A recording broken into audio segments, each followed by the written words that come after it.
Mis, mis estimados estudiantes, la última clase nosotros hemos visto que existe un elemento subjetivo para determinar la culpabilidad.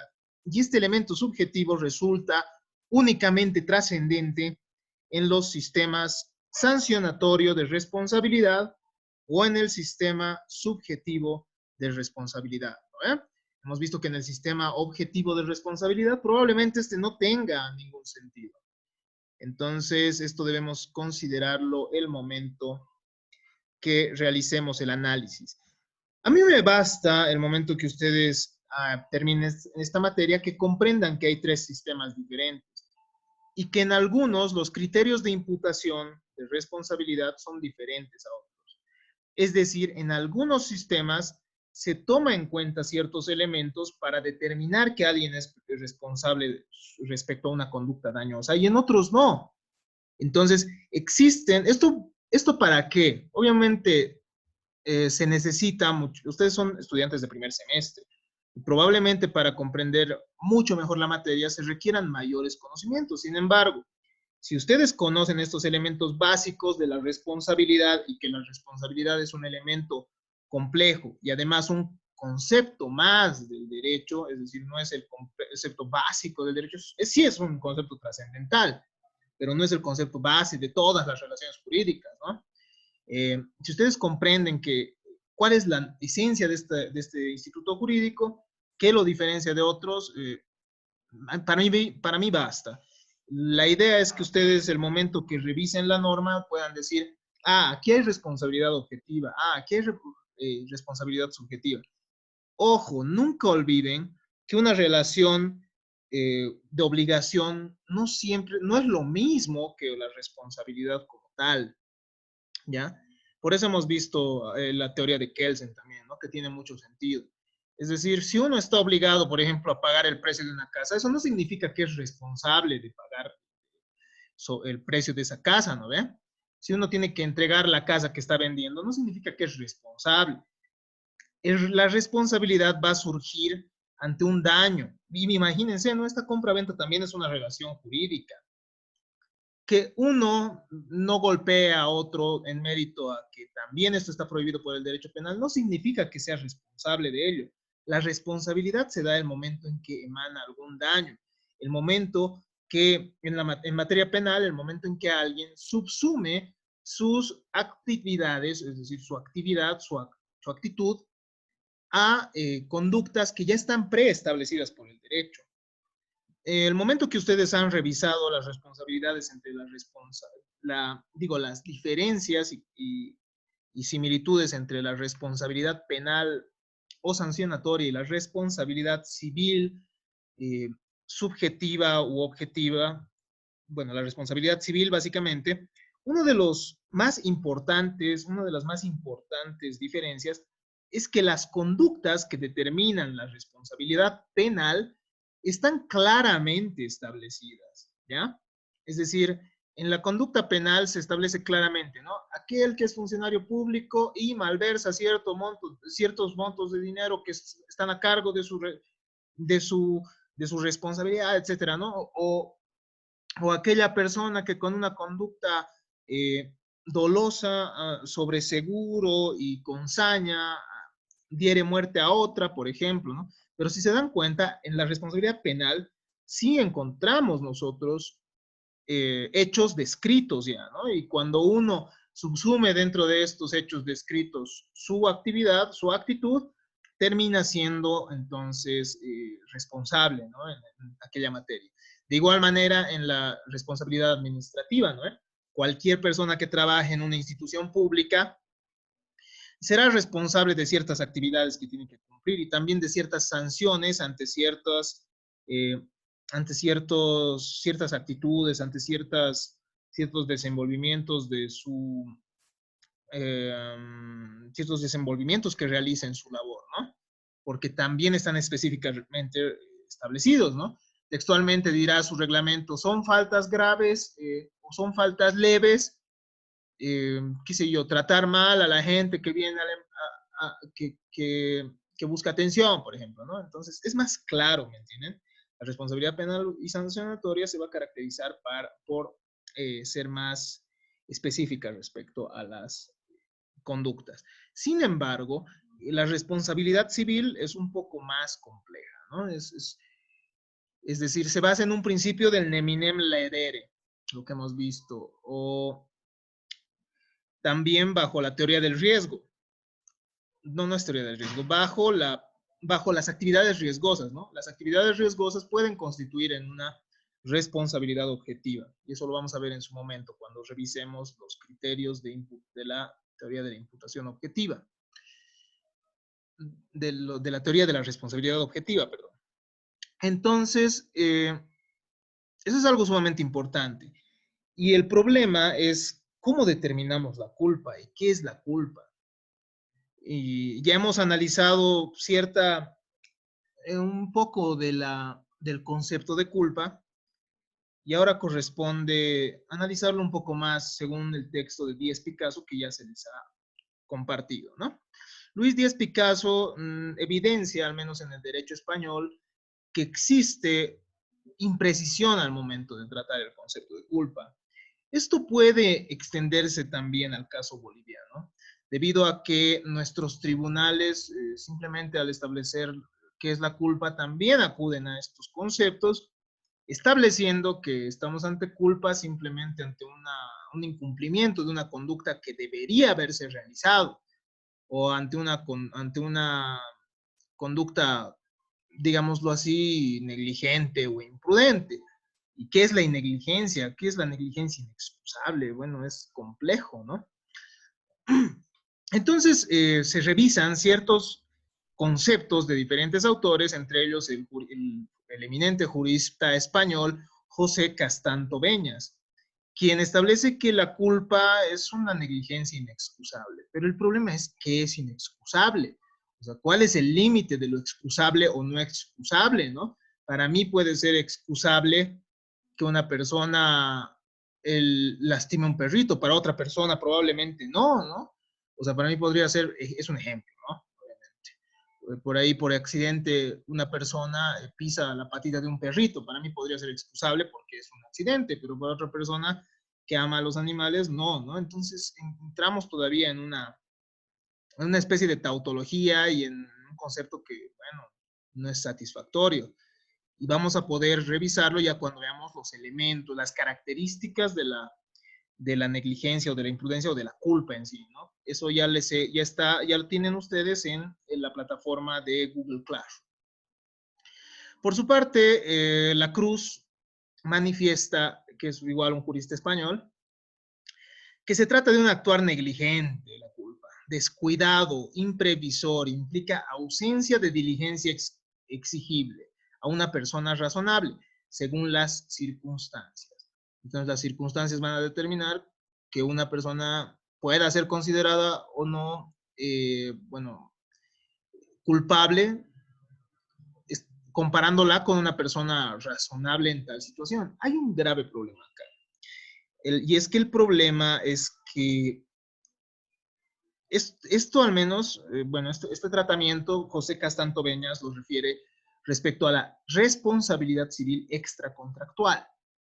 Cuando nosotros nos vamos a la responsabilidad civil contractual, podemos saber cómo tiene que responder una persona respecto a su obligación. Entonces, es un poco más fácil comprender cómo actuaría una persona razonable ante un contrato, ¿no? Porque se ha obligado a entregar una casa o se ha obligado a pagar un precio, entonces sería mucho más fácil establecer cómo obraría una persona razonable en materia contractual. El problema se suscita en establecer cuál es la conducta razonable de una persona que ha generado un daño extracontractual. Y el problema es que la persona nunca va a tener pleno conocimiento de cómo debe comportarse, porque las situaciones son muy variadas y la regla básica es no hacer daño al otro. Entonces, bueno, ¿cómo tengo que comportarme? Tengo yo que hacerme ¿cómo diríamos? Tengo yo que privarme de todo tipo de actividad, de todo tipo de actitud para eso. Entonces, en cierto modo es también una restricción a la libertad el hecho de no establecer bien la culpa, ¿no? porque no vamos a saber cuál es el límite de nuestras acciones. Hasta qué punto tenemos que ser cuidadosos con lo que hacemos. Por eso es que resulta importante este concepto. Albaladejo nos dice que debe apreciarse según el caso, estableciendo si es grave, muy grave o leve. De igual manera, resulta insatisfactoria, ¿no? No sabemos cuándo es grave, leve o muy leve, o bueno, grave, gravísimo, muy grave o leve, o gravísima le llaman, ¿no? Otros ordenamientos. Entonces, el problema aquí radica en que, bueno, entonces en tal caso, tendríamos simplemente que esperar a hacer el daño y que recién el juez evalúe, y esto termina también generando nomás cierta inseguridad. Spin Cánovas nos dice, o bueno, sí, Cánovas, perdón, nos dice de manera un poco más precisa que la culpa graduada puede comprenderse en materia contractual, ya que el vínculo permite precisar si es diligente uno o no, ¿no? Lo que les había manifestado hace un momento. Sin embargo, extracontractualmente es más complejo. Se acude a la graduación de un hombre medio, de un hombre prudente y de un hombre diligente. Y ese es el bonus pater family, ¿no? El buen padre de familia. Y con este ser ideal es que se lo va a comparar al hombre, ¿no? Pero veamos cómo es que ha evolucionado esto. Ya para no confundir conceptos, nosotros vamos a acudir a las teorías que se han realizado respecto a la culpa, a las concepciones, ¿no? Puig van Brantau nos establece que la responsabilidad depende en ciertos casos de la intención. Y la única forma en que puede comprobarse la intención, o sea, el problema es que nunca vamos a saber cuál es la intención verdadera de las personas, ¿no? Las personas dentro de sí, en su fuero interno, pueden estar pensando las más diversas cosas, pero nosotros no tenemos acceso a ello. Entonces, ¿cómo lo comprobamos? Comparando su conducta, nos dice, con la de un hombre razonable en las mismas circunstancias. Continuemos entonces. Es así que tenemos diferentes concepciones de lo que puede ser la culpa o la imprudencia. La concepción psicológica, la concepción ética, concepción normativa y la concepción económica. Estas cuatro ayudan en algo siempre al desarrollo de la teoría. Sin embargo, obviamente tienen también algún problema cada una de ellas, ¿no? Es decir, les falta satisfacer ciertos elementos a cada una de ellas, pero al final nosotros ya vamos a tratar de caracterizar la culpa para tenerlo un poco más claro, para decir, y es que al final a nosotros nos encanta decir, ¿no? Él es el culpable de haber hecho esto, entonces tiene que sufrir las consecuencias. Él es el culpable, pero el problema es cómo decidimos que alguien es culpable, ¿no? ¿Cómo llegamos a decidir que alguien es culpable? O sea, ¿cómo determinamos que esta persona efectivamente ha contrariado esa conducta de una persona racional promedio? Para mí una persona racional promedio puede ser diferente a lo que piense alguno de ustedes, ¿no? Entonces, ese es el gran problema, ¿no? Tenemos en primer lugar una concepción psicológica de la imprudencia. Esta deriva de la escuela positivista del derecho penal. ¿Qué pensaban los teóricos? Entre ellos Ferri, ¿no? Ferri es uno de los representantes de la escuela positivista del derecho penal. Ellos consideraban que el delito era un fenómeno natural, ¿ya? Es un fenómeno de la naturaleza. Es un hecho que acontece en la naturaleza y que responde, por tanto, a cuestiones de causa-efecto. Si el delito sucede, es porque tiene una determinada causa, más allá de la voluntad. Entonces estaríamos ante una situación de determinismo. ¿Qué significa? Uno no puede decidir si es o no delincuente, ¿no? O sea, si va o no a cometer un determinado acto delictuoso. Eso es lo que nos dice. Entonces, esta teoría positivista del derecho penal establecía que al ser un fenómeno, un fenómeno natural, lo que se busca mediante el derecho penal con la pena es restablecer al delincuente, ¿no? Que tenía esas causas en su psiquis, esas causas naturales en su psiquis que lo han llevado a delinquir. Entonces,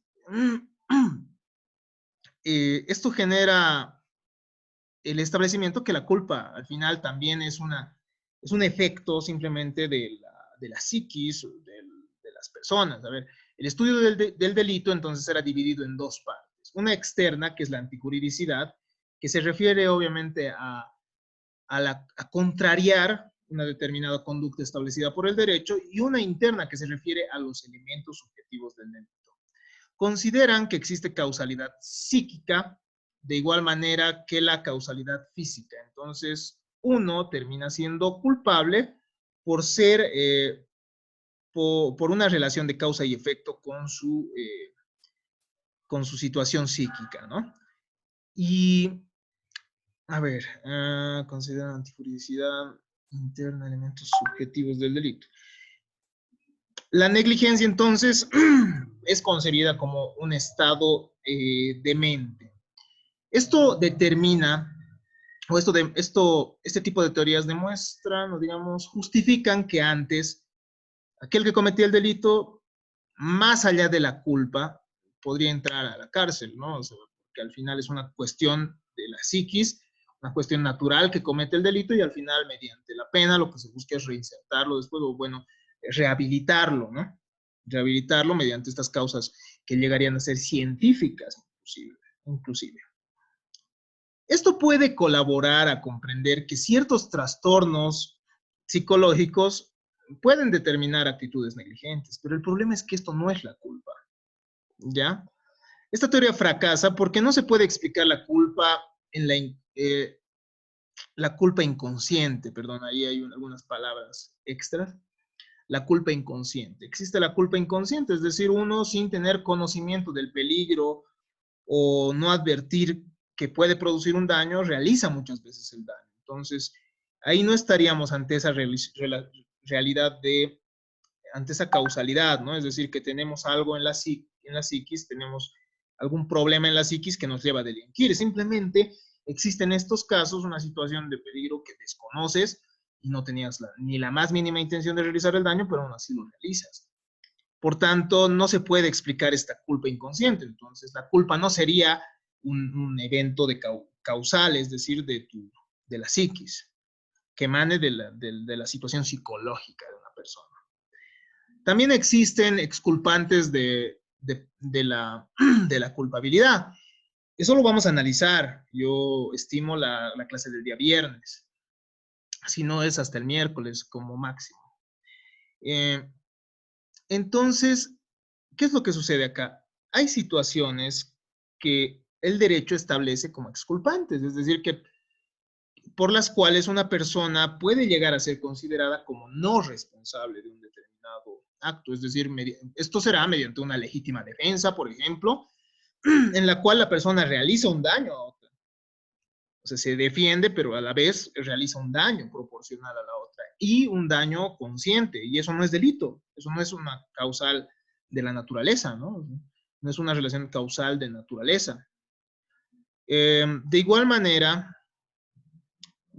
existen, qué sé yo, el estado de necesidad, uno cuando requiere, cuando tiene un estado de necesidad, qué sé yo, hambre, por ejemplo, y roba, etcétera, eso ya vamos a verlo cuando analicemos. Concretamente, no debería ser responsable, ¿no? Entonces, esta tesis no puede llegar a explicar tampoco eso. Entonces, ¿por qué se puede exculpar si es una relación de causalidad, ¿no? En la cual realizamos un daño de todos modos. Entonces, esta tesis, esta concepción psicológica de la imprudencia, termina siendo útil simplemente para establecer si es que en algún momento la condición psíquica o psicológica puede afectar tal vez en alguna magnitud al hecho, pero no así para determinar la culpa, ¿ya? No así como un determinante de la culpa, esta concepción de causalidad. Esto les va a servir porque la escuela positivista incluso es un tema, bueno, es un tema sobre el cual se pregunta incluso en exámenes de grado. Entonces vayan aprendiéndolo, ¿ya? ¿Qué más tenemos entonces? La concepción ética de la negligencia. Tenemos una segunda concepción, que es la concepción ética de la negligencia, que la relaciona íntimamente con la moral. Es decir, existen deberes morales establecidos por las valoraciones de la sociedad que llevan a determinar si una persona ha sido o no responsable de un determinado acto, ¿no? O culpable, en primer lugar, para llegar a ser responsable. Porque primero, en los sistemas de imputación subjetiva y en los sistemas penales o sancionatorios, debe existir culpa, ¿no? Para que alguien sea responsable. Pero en los sistemas objetivos, no. Entonces, no es siempre necesario que exista culpa, por si acaso. La concepción ética de la negligencia, entonces, considera que la diligencia se encuentra impuesta por deberes de carácter moral. En este sentido, Stevenson elabora un principio del Neighbor Principle, que establece lo siguiente, ¿no? El principio del vecino. Hay que adoptar un cuidado razonable para procurar evitar actos u omisiones que tú puedas razonablemente prever que es probable que causes, con los cuales vas a causar daño, ¿no? A un vecino. Es decir, se tiene que evitar, uno tiene que tener un cuidado razonable para no hacer daño al vecino, ¿no? ¿Y quién es el vecino? El vecino es aquella persona que puede verse afectada directa o indirectamente por tus actividades, ¿no? Por tus actitudes. Entonces, si tú ves que alguien puede llegar a ser dañado por tus actitudes, ese es tu vecino. Y tienes que procurar razonablemente evitar esos actos u omisiones que realicen un daño a ese vecino. Por otro lado, el jurista Rippert manifiesta que en derecho la culpa llega desde la moral. Y este es un autor, es un jurista, ¿no? Rippert, un famoso jurista francés, que nos dice, ¿no? El motivo por el cual nunca adquiere un perfil técnico como otros institutos jurídicos. Otros institutos jurídicos son muy claros, ¿no? O sea, tienen elementos bien definidos de su contenido. Ejemplo, el derecho de propiedad a nosotros nos permite usar una cosa, es decir, cumplir con la finalidad socioeconómica de la cosa. Yo tengo mi celular, uso mi celular el momento en que cumplo su finalidad económica, que es comunicar, por ejemplo. O cuando lo uso, qué sé yo, como para alguna utilidad. Ejemplo, lo puedo usar para que mi laptop esté más inclinada y lo utilizo como una especie de soporte, ¿no? Tenemos goce, es decir, que puedo percibir los frutos que generen mis bienes mediante los alquileres, mediante intereses, etcétera, ¿no? Entonces, se generan. Y la disposición, es decir, puedo vender, puedo transferir, puedo destruir, puedo abandonar las cosas que tengo. Entonces, hay institutos que son claros, ¿entienden?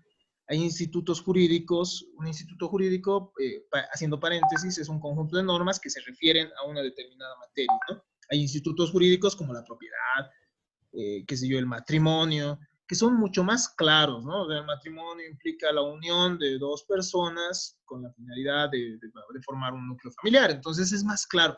Pero el problema es que al ser moral, esto de la culpa, esto de la imprudencia, esto de la negligencia, entonces no puede llegar a tener un perfil tan técnico jurídico como otros, ¿no? Y Díaz Picasso nos dice que esta concepción puede plantear graves problemas, ya que introduce inseguridad. Los jueces darían contenido y no sabríamos de antemano qué diligencia adoptar. Los jueces entonces serían los que después de haberse suscitado el daño recién establecerían cuándo una persona hubiese tenido que tener cierta diligencia, es decir, cierta actitud de previsión o no. Y nosotros antes de eso no tendríamos conocimiento tal, entonces puede suceder que cualquiera de nosotros sea enjuiciado para ser responsable respecto a determinado daño en cualquier momento y sin saber qué actitud deberíamos tomar, ¿no? Existen además, otro problema que existe es que hay sociedades sin moral unívoca, ¿no? Hay sociedades plurales en las cuales sucede o acontece esto de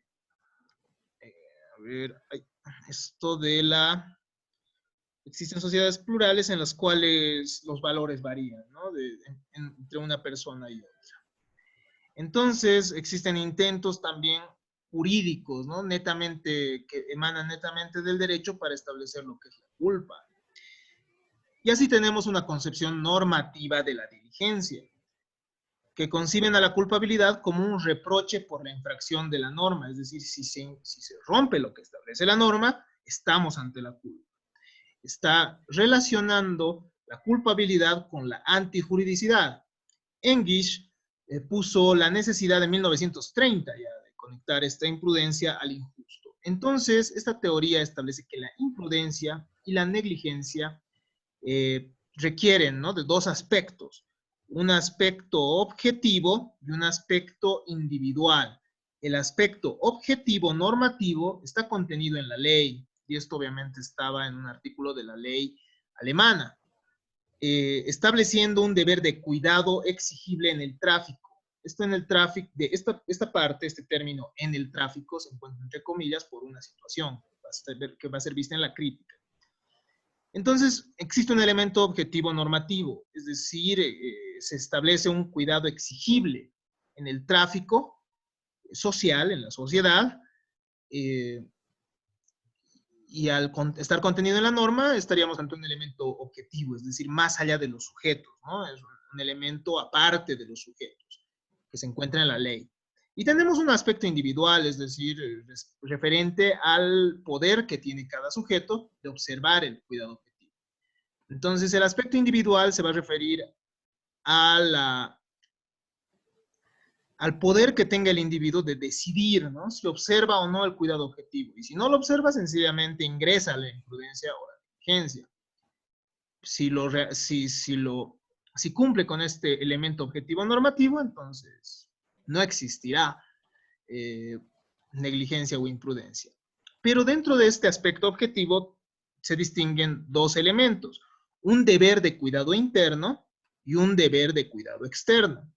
Un deber de cuidado interno que implica, nos dice, advertir la presencia de peligro en la acción. Un deber de examen previo, es decir, la ley nos establece que antes de realizar cualquier acción, uno debería prever, advertir el daño que pudiera llegar a ocasionar. Como que sucede, ¿no? En el momento en que nosotros estamos caminando por la calle, nosotros vamos evadiendo ciertas personas para evitar empujarlas, por ejemplo. Entonces, hay dentro de nosotros un deber de cuidado interno que pudiéramos tener. Pero también hay un deber de cuidado externo, nos dice, dentro del elemento objetivo, dentro de lo que exigiría, ¿no?, la norma, que implica omitir acciones especialmente peligrosas. Entonces, hay acciones que por su naturaleza son peligrosas, entonces habría que omitirlas, ¿no? Hay acciones en el exterior, por eso es un elemento de cuidado externo. Estamos en elementos que se dan... Serie P. Alan, tu micrófono está encendido. Tenemos elementos externos, es decir, actividades que por su naturaleza son, bueno, no por su naturaleza, pero que se caracterizan por ser peligrosas. Entonces, en este aspecto habría que omitirlas, ¿no? Habría que preparar, además, habría que prepararse, perdón, para obtener la información precisa antes de ciertas actividades, ¿no? Entonces, hay actividades que requieren de cierta información previa que debería realizarse y, bueno, en caso de no hacérselo, estaríamos ante una imprudencia también, ¿no? O negligencia. Realizar la acción en situaciones peligrosas con la misma atención para evitar que el peligro se convierta en lesión, ¿ya?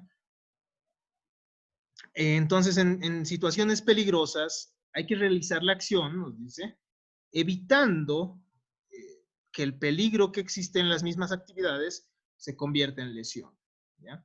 Hay un problema grande también en esta tesis, y es que al final nos dice Díaz Picasso que al referirse de deberes de cuidado en el tráfico, es decir, en la sociedad, esto deriva en la imposición de usos sociales, y los usos sociales son determinados también, bueno, determinan la moral. Esto puede implicar volver a esta teoría que ya hemos visto antes, ¿no? Entonces, ese es el problema de esta tesis normativa, pero ya nos da ciertas luces también de cómo debe actuar una persona para no incurrir en imprudencia o negligencia, ¿no? Es decir, para no ser culpable. Son aspectos que se toman en consideración. Un deber interno, un aspecto objetivo, es decir, establecido en la ley, y un aspecto individual, el sujeto que debe adecuar su conducta a la ley. El elemento objetivo por un deber de cuidado interno, es decir, que las personas internamente tenemos que advertir el riesgo donde se encuentre. Y un deber de cuidado externo, respecto a las situaciones, nosotros tenemos que omitir las que sean peligrosas. Tenemos, en caso de ciertas situaciones, realizar las preparaciones necesarias para obtener tenemos que obtener la información precisa sobre esas cosas para realizar los actos. Y en caso de que estemos ante acciones peligrosas, se debe prestar atención, la máxima atención, para evitar que el peligro se convierta en lesión, ¿no?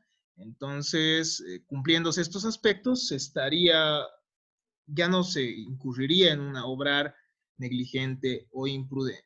Por último, tenemos una concepción económica de la diligencia. Esta ha sido planteada por juristas del derecho anglosajón, jueces, en el caso del juez Richard Posner y también el juez Learned Hand, que nos dice en su principio que solo hay negligencia en este caso, ¿no? Si la probabilidad de que el suceso se realice es alta, y el daño también es muy alto, es decir, tiene un valor muy elevado, y la persona no ha realizado los costos de prevención necesarios, es decir, ha realizado, en comparación a esta probabilidad alta y a este daño elevado, a este valor del daño elevado, ha realizado costos de prevención bajos, entonces termina siendo negligente o imprudente.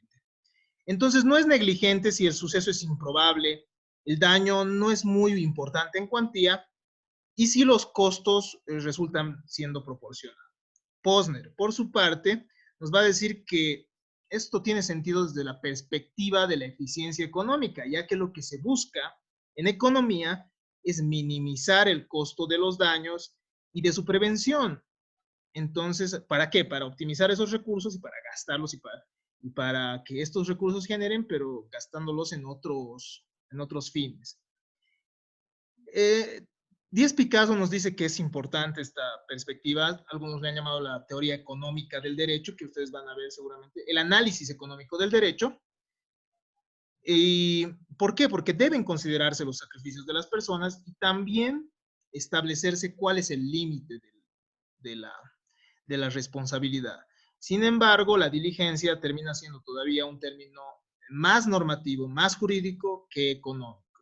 Espero que haya sido claro todos estos elementos. Si es que tienen dudas, ya saben que tienen acceso a mi WhatsApp, tienen acceso a la plataforma, entonces ustedes son libres en cualquier momento de realizar las consultas que vean pertinentes.